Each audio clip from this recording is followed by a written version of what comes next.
doutrinar as pessoas que elas têm que escolher o seu chefe. Eles não podem vir de cima para baixo para nós. Então, rebelião, Odão, eu já venho, eu sou meio rebelde. Tá bem?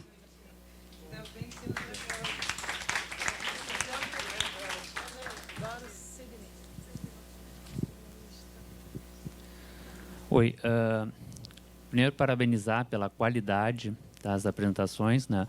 Acho que eu já tinha visto alguma coisa do Lettieri, mas o Lettieri já é conhecido, a fama dele como palestrante. O Dão, ali pela proximidade, já tinha visto e também já conheço bastante. E tem que dizer o seguinte, que em que pese, em muitos pontos, eu discordar, é de uma enorme gratidão, gratificante muito, tu poder debater com esse alto grau de desenvolvimento de ideias. Porque aí sim a gente consegue avançar para algum lugar.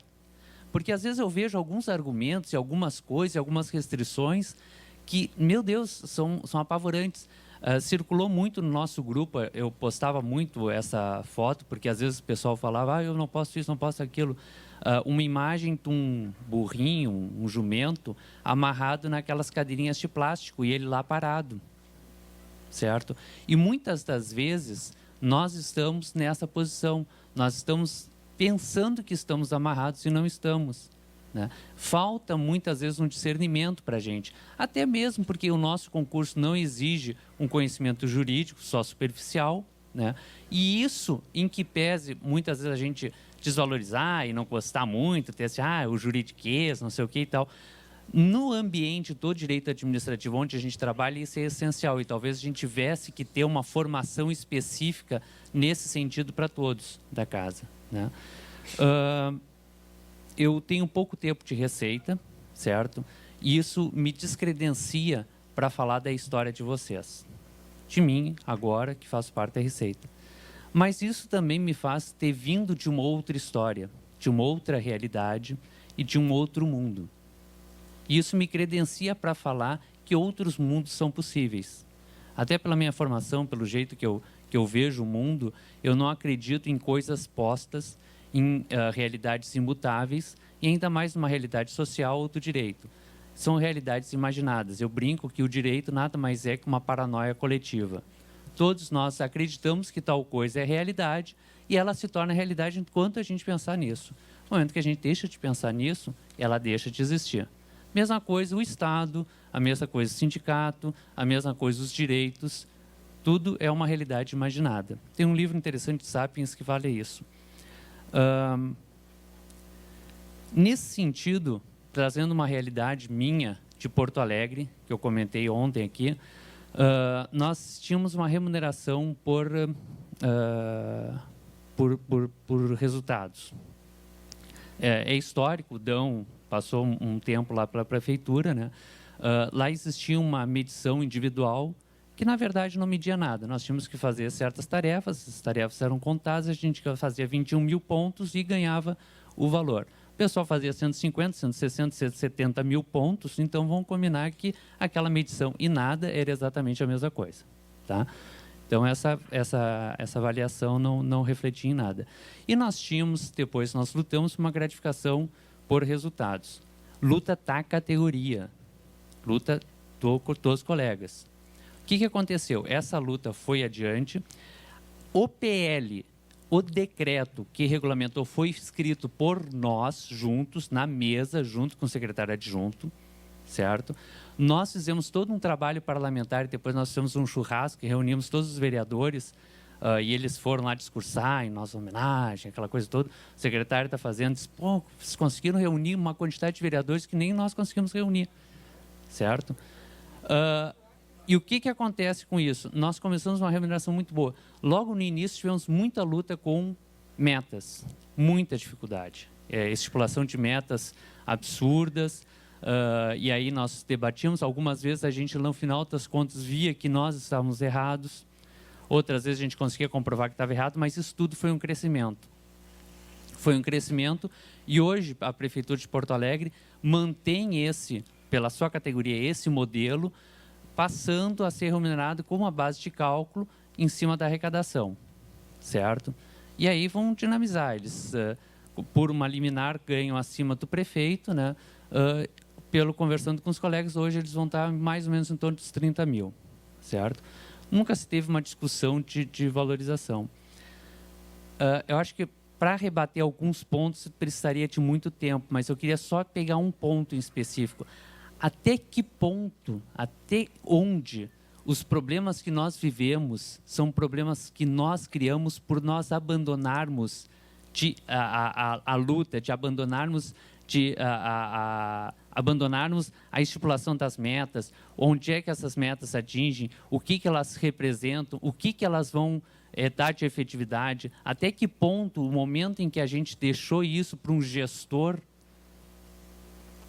e deixou de querer acompanhar e criticar e questionar isso, até que ponto isso é uma ameaça para nós, porque nós deixamos isso virar uma ameaça.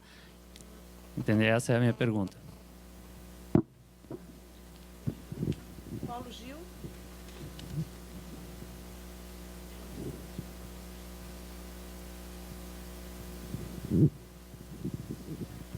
Bom dia. Eu acompanho várias das palestras, das apresentações do Dão e do Lettieri, mas eu estou impressionado com a capacidade de vocês de surpreender a gente a cada nova apresentação. É fabuloso, é maravilhoso, né? Com muita profundidade. Quero parabenizar os dois. E a direção da DS por ter acertado essa escolha. Minha questão diz respeito ao seguinte: agora nas assembleias ficou evidente que uma parte dos colegas entendia como um avanço para a categoria que nós passássemos a ser autoridade tributária e aduaneira. Eu estou entendendo que a gente está deixando de ser autoridade administrativa, que é aquela que o CTN se refere. Um dos colegas, inclusive, dizia, não, mas a Constituição fala em essencialidade. Aquele artigo da Constituição, que entrou, se eu não me engano, em 2003, eu sei, porque nós vivemos aquele período, nós construímos no Unafisco, junto com a FENAFISCO, uma proposta de emenda constitucional naquela mini-reforma tributária, e aí, na nossa proposta, a gente colocava ali a nossa principal atribuição, a titularidade do lançamento, ia para a Constituição. E o relator, Virgílio Guimarães, chegou a assumir isso no relatório preliminar. Depois eu não sei o que aconteceu, foi já uma outra gestão, sei que isso saiu, ficou só a essencialidade que foi negociado aí com a cúpula da Receita e não mais com o sindicato. Então, me parece assim que a Constituição não garante, não fala em autoridade administrativa. Quem está falando é a lei complementar, que foi recepcionada. Como é que vocês veem isso? Considerando também que aquele secretário, que a gente não fala o nome, né, o inominável, que não merece o nome ser falado, claramente que tem a mesma formação do Dão, porque é geólogo. Está falando. Mas que o Dão não bate fotografia ao lado dele. Ele, claramente, quando veio para a Receita, se você puder pegar um fio condutor, vai ser o das tentativas sucessivas de transferir a titularidade do lançamento do cargo para o órgão, inclusive mediante uma tentativa de alterar o Código Tributário Nacional. E que, não tendo êxito nessa tentativa, lá no ano de 2000, que nós conseguimos barrar até com uma emenda do Lúcio Alcântara, foi costurado isso no Ceará, esse projeto não terminou de ser votado, quebra de carreiras típicas, por isso que tem que ter um cuidado com essa história de carreiras típicas. Típica não é mais do que nós somos, vai fragilizar a gente, vai quebrar a estabilidade, concretizar a quebra da estabilidade. Mas ele não conseguindo isso, isso passou a constar com mais frequência na legislação legal e até, às vezes, em alguma lei ordinária, né? Então, eu queria que vocês abordassem, vocês também veem como avanço a gente sair de autoridade administrativa e passar a ser tributária e aduaneira. Inclusive, dizem os colegas, olha, mas então agora nós fechamos a porta para os analistas. Como é que vocês veem essa questão?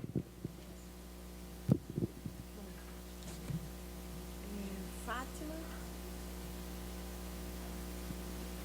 Depois o Paulo Torres e o Márcio Chico.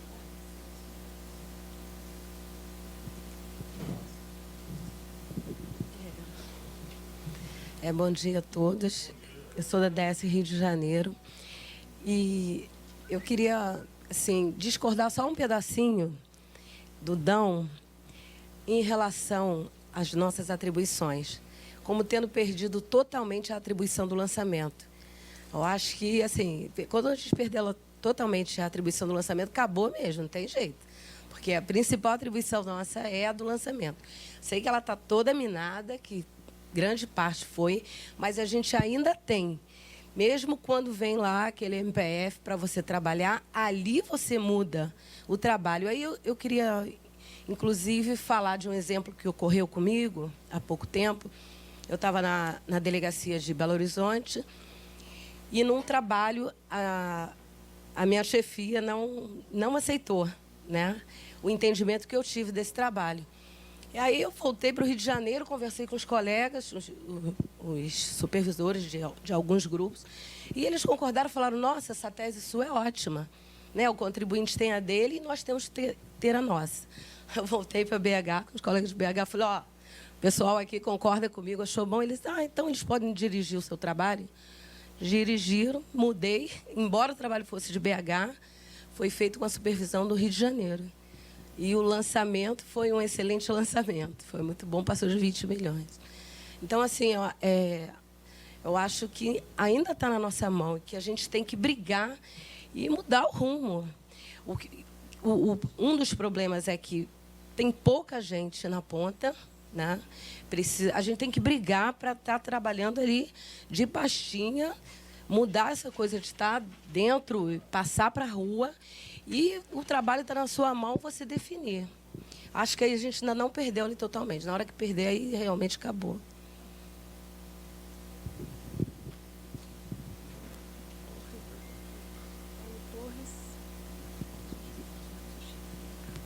Bom dia, colegas. Paulo Torres, da DS Ribeirão Preto. Tenho um Paulo Torres também no Rio de Janeiro, mas eu sou o mais velhinho. Aldão, Aulitieri. Aldão é um colega que eu tive o prazer de trabalhar na Operação Máfia Chinesa. Meus agradecimentos pela autonomia toda que você deu ao grupo. Foi um trabalho muito gratificante para todos, né? A minha pergunta é o seguinte. Aquelas portarias da Receita Federal, lá em 2008, naquela época que nós estávamos aí, e criado o PSI, foi criado o modelo do gerencialismo da Receita Federal. No início era para dar uma certa assim, escolha, uma certa disposição dos auditores terem como efetivamente escolher os gestores, né? Naquela época foi criado, seriam 2 anos, podendo ser reconduzido por mais 2 anos. Aí o gerencialismo atual da Receita inovou. Vão colocar mais 2 anos. Né? Vão perpetuar um pouquinho mais os gestores. E para que fosse concretizado esses 2 anos, criaram umas regras, 3 itens. Primeiro, o gestor deveria fazer um curso, um treinamento, um aperfeiçoamento. Depois, ele deveria procurar boas práticas no serviço público. E terceiro, ele teria que apresentar um projeto para que ele continuasse no cargo mais 2 anos. Então, o que ocorreu? Fazer treinamento, pelo menos aqui na 8ª, todos os gestores foram indicados para um treinamento na SAF, tem uma programação quase que anual. Segundo, aí teria que procurar boas práticas no serviço público. Aí eles se auto-entenderam que a boa prática no serviço público seria a Receita Federal. Então, o que aconteceu? Os gestores de uma delegacia iriam visitar a outra delegacia, né? Ribeirão Preto, eu sei que visitou Santos. Vários delegados ficaram visitando outras delegacias. Era um city tour só para dizer que em outra delegacia qual que era a prática adotada lá. Aí, terceiro, fazer um projeto para desenvolver nesses 2 outros anos. Esse projeto ninguém sabe, né? É um proforma que os delegados e os inspetores entregam para o superintendente, não tem publicação em lugar nenhum e não tem nenhuma responsabilidade de cumprir. Esse projeto não é divulgado para os auditores, então fica mais 2 anos, simplesmente assim. Mas agora está acontecendo algo mais grave, né?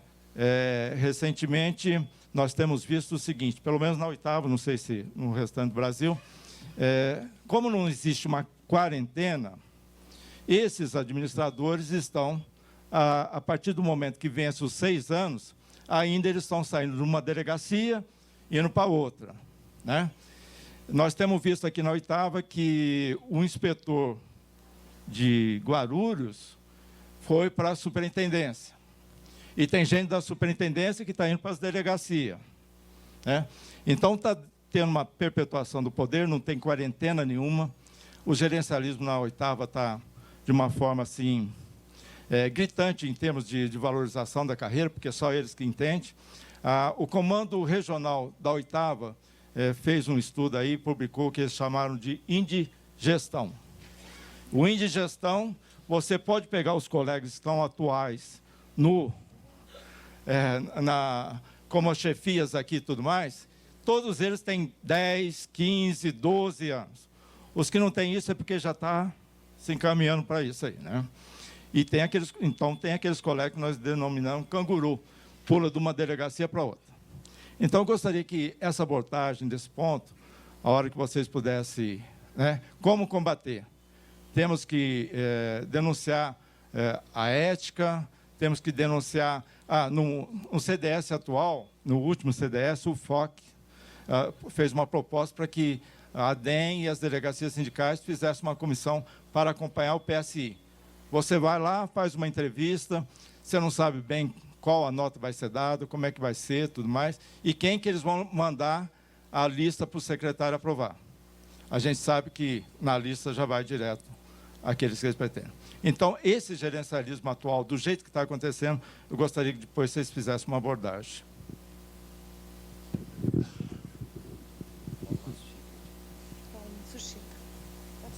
Paulo?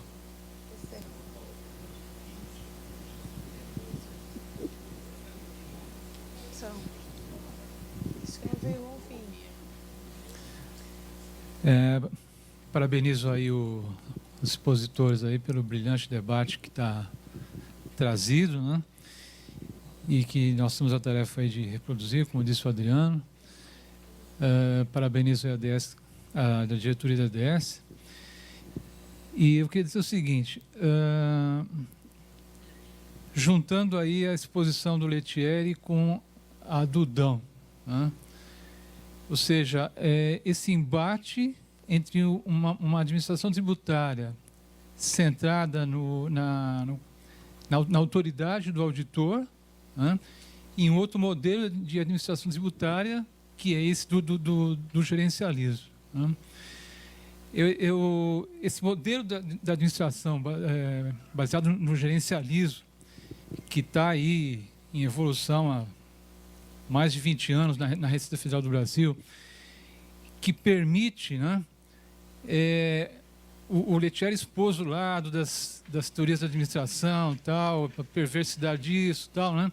Agora, trazendo isso para o campo do setor público e da Receita Federal, é preciso ressaltar o lado, né, dessa administração do gerencialismo, o lado que possibilita, o aspecto, né, que possibilita o controle político da Receita Federal. Isso é muito importante, né? Na medida em que reforça o papel dos gestores, né? E na medida em que traz esse controle político, abre também, como o Dão expôs, né, para a influência das classes que têm poder na sociedade para influir na Receita Federal e, portanto, impedir a justiça fiscal, né? Então, esse modelo avançou muito na Receita Federal, infelizmente, né? E eu considero uma batalha perdida. Não é uma guerra perdida, mas é uma batalha perdida por causa desse avanço que houve. Eu queria ressaltar um aspecto né, do absurdo que ocorreu nesse período todo. Né? O Lettieri nos expôs como isso acontece e tal, né? O controle sobre os trabalhadores, etc, etc. Vocês vejam que a remuneração por performance, como o Lettieri expôs, é um elemento muito importante desse processo, né? No caso aqui o bônus, né? E o bônus foi introduzido pela organização dos trabalhadores. Agora que nesse processo está se completando nessa Assembleia, olha só os absurdos que estão acontecendo aqui na Receita Federal. Ou seja, foi os próprios, a entidade sindical que trouxe um elemento fundamental do gerencialismo, que é o bônus, que vai ter consequências gravíssimas a partir de agora, conforme tudo que nós estamos debatendo. Né? Agora, um outro elemento que eu queria trazer, mais assim, uma análise administrativa, né?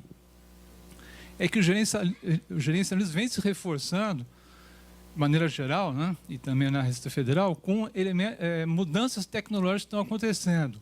Ciência dos dados, né? Microeletrônica, etc. Né? O Guerra falou aqui, quando veio aqui, o seguinte, estou encerrando, nós não somos coisas, nós pensamos. Só que, Guerra, está acontecendo uma mudança, que é a quarta onda. Né? A do Toffler era a terceira, não é isso? Tem uma quarta onda, que as coisas estão começando a pensar. E pior, a sentir. Né? Os robôs lá que conversam com os idosos, etc. Né? Então, essa é a minha pergunta, né? Mais para o aspecto tecnológico, né? Do reforço do gerencialismo. Né? Nós precisamos fazer essa discussão. Hein? Existe um artigo que eu li há pouco que dizia o seguinte, você trabalha o dia inteiro olhando para a tela, o seu emprego vai desaparecer. Né? Então, tem um outro elemento de reforço do gerencialismo, que é uma nova onda brutal, uma revolução, né? Que é a inteligência artificial. Só isso aí.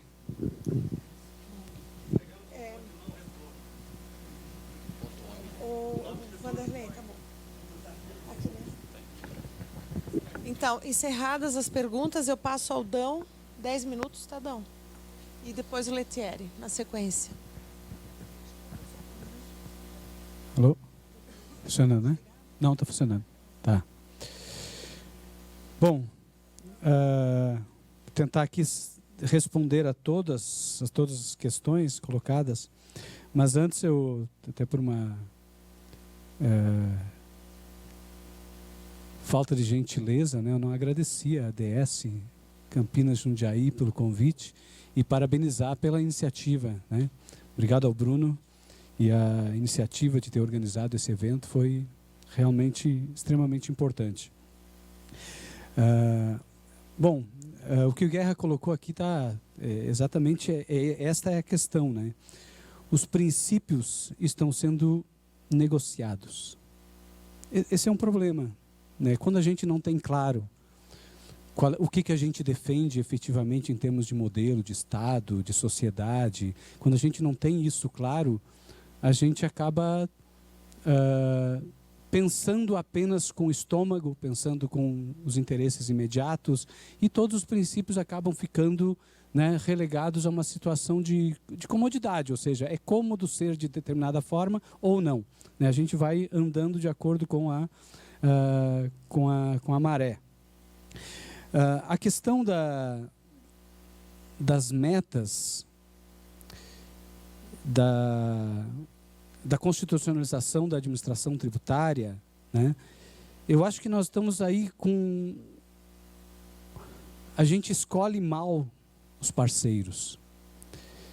De fato, se a gente imaginar que um Estado republicano precisa ter uma administração tributária que seja, de alguma forma, imunizada do poder econômico, do poder político, a gente tem que trabalhar essa questão com a sociedade.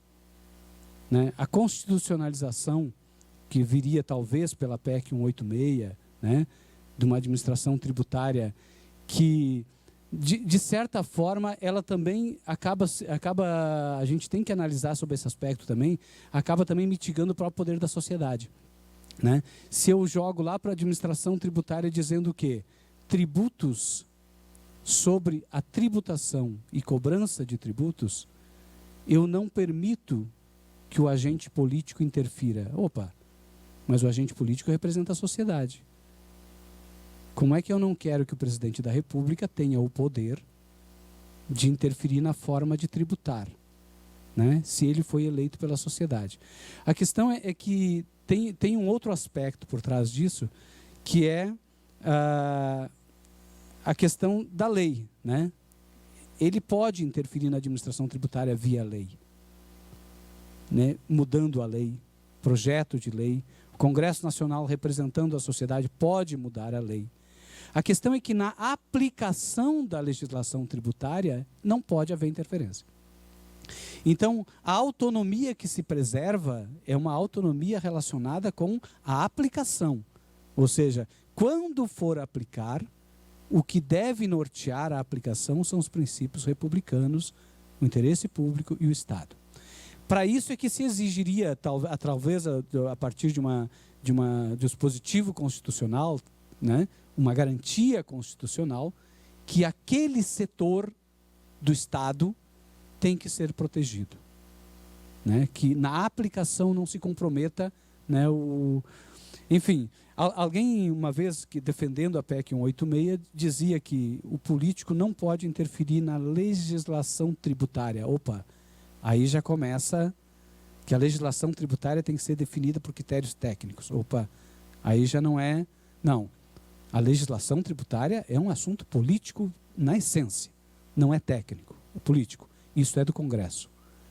A aplicação da legislação tributária é técnica, né, e deve respeitar princípios constitucionais. E aí, então, princípios constitucionais e princípios republicanos. Aí sim seria interessante trabalhar de forma mais efetiva na constitucionalização da administração tributária para todos os entes, né? Seria uma administração tributária nacional, né? E todos os entes, União, Estados e municípios, teriam uma estrutura de administração tributária que, de certa forma, ficaria protegida dos interesses políticos circunstanciais, né? Seria esta linha.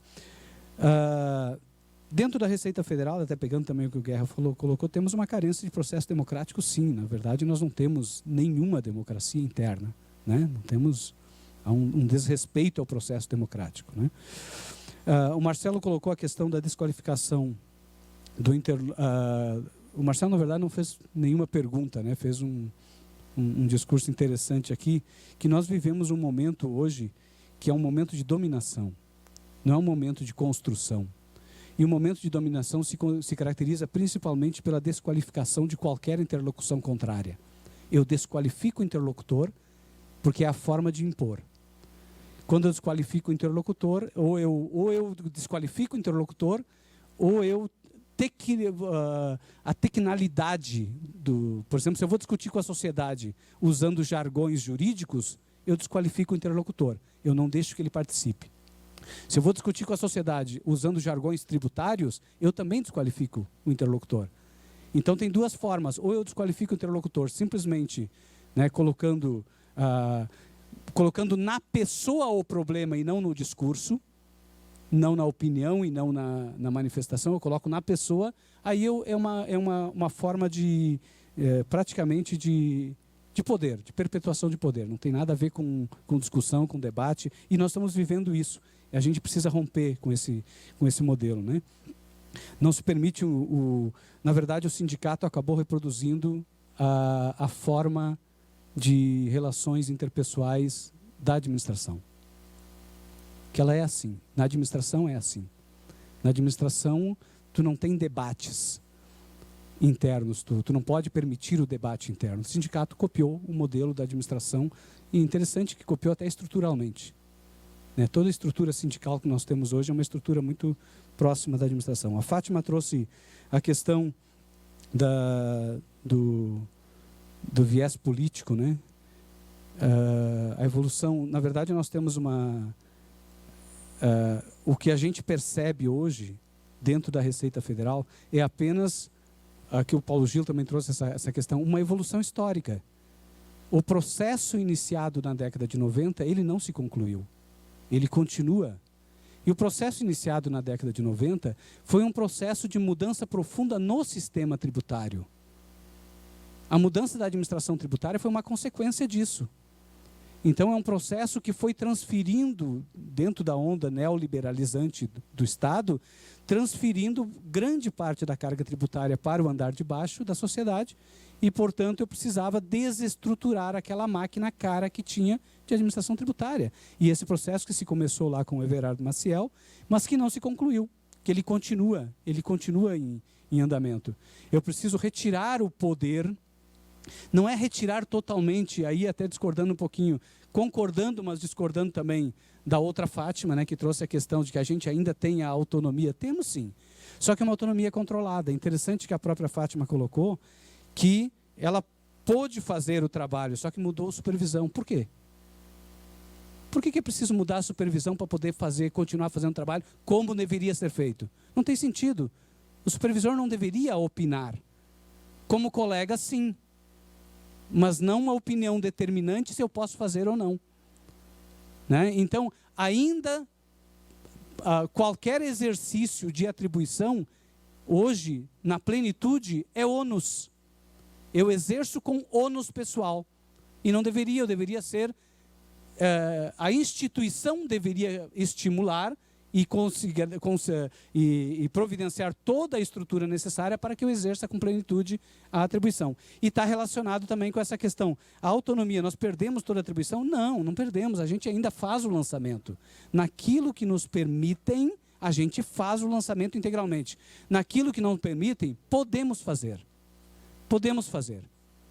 A questão é que existem outros controles que nos levam a fazer ou não. Então, não é uma retirada de atribuição ostensiva. Ela é comportamental. Ela condiciona comportamentos.